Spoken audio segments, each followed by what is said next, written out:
Hello everybody and welcome. In this video I'm going to show you how to enable or disable SideTone for your earbuds Philips Fidelio T1.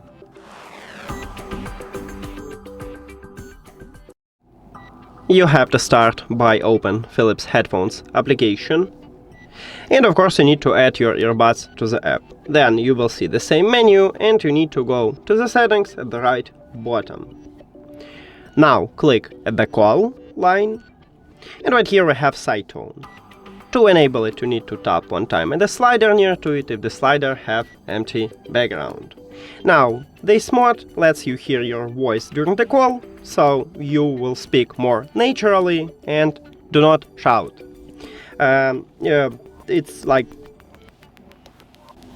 make your conversation more clear and comfortable. So I recommend it to use at least once and test it. Maybe you will like it.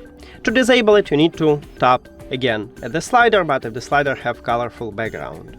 Now once you enable or disable it, click done, and that's it.